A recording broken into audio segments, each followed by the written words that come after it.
তো আগামী 31 তারিখ স্বরাষ্ট্রমন্ত্রী মহোদয় আসবেন। এই সন্ত্রাসী গ্রুপটা যাচ্ছে যে সারা বাংলাদেশের কাছে এই মেসেজটা দিচ্ছে জঙ্গল সলিমপুরের সাধারণ মানুষগুলো খারাপ মানুষ, এবং এই ঘটনাগুলো করে যদি সাধারণ মানুষকে প্রশাসনের বিরুদ্ধে পুলিশের বিরুদ্ধে উস্কে দেওয়া যায় তাহলে আইন শৃঙ্খলা পরিস্থিতির একটা অবনতি ঘটবে। এই মানুষগুলো তখন প্রশাসনের বিরুদ্ধে লেগে যাবে।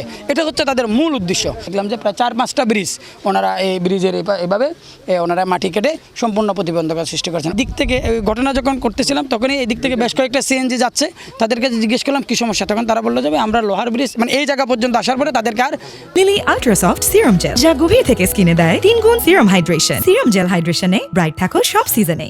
যেতে দেন 20-30টা ছেলে নাকি এখানে অবস্থান করতেছিল, এবং তারা বিভিন্ন ধরনের অস্ত্রশস্ত্র ছিল, তাদেরকে মাটি কাটার যে ইকুইপমেন্ট দরকার এগুলো ছিল, তখন তাদেরকে যাত্রীসহ এখান থেকে নামাই দিয়েছে। এই 2-3টে সিএনজির কাছে যখন বললাম আমি আবার এটা প্রশাসনকে মেসেজ দিলাম।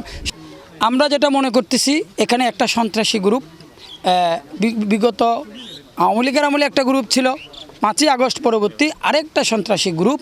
এখানে যে সরকারি জায়গাগুলো আছে এই জায়গাগুলোকে সাধারণ মানুষকে বিভিন্নভাবে প্রতারিত করে প্লট বিক্রি করে লক্ষ লক্ষ টাকা কোটি কোটি টাকা এখানে একটা বিশাল ভূমিদস্যুর মতো একটা ইনকাম করার একটা রাস্তা আছে। কিন্তু গত 9ই মার্চ প্রশাসনের বিশাল অভিযানের কারণে এই সন্ত্রাসী গ্রুপটা এখন পালিয়ে এরা গহীন অরণ্যে বসবাস করতেছে। অত্যন্ত দুঃখের বিষয়, প্রশাসন এত দারুণ অভিযানের পরেও একজন শীর্ষ সন্ত্রাসীকেও গ্রেপ্তার করতে পারেন নাই। সন্ত্রাসীরা বিভিন্নভাবে এখানে আক্রমণ করে। ওরা আসলে এখানে ওদের স্বার্থটাই দেখে, এখানে জনগণকে স্বার্থই দেখে না। ওরা ছাদাবাজি করবে, টেন্ডারবাজি করবে, এখানে বিভিন্ন সাধারণ মানুষকে হয়রানি করবে এখানে।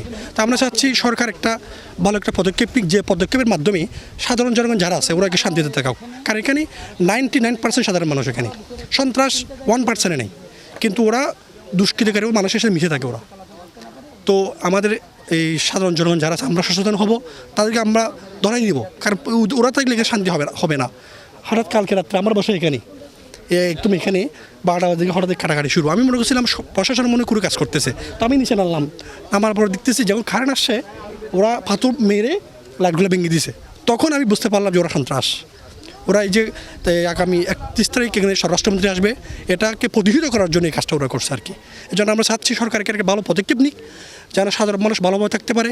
বিশেষ করে আমাদের একটা অনুরোধ থাকবে আমাদের সাধারণ জনগণের পক্ষ থেকে, যারা এখানে সাধারণ জনগণ থাকে ভূমিহীন, বিশেষ করে এখানে বেশিরভাগ মানুষ ভূমিহীন, তাদেরকে একটা সরকার বন্দোবস্ত দিক, দেওয়ার পরে আর যা সরকারের প্রয়োজন সরকারের কাজ করার সমস্যা নেই।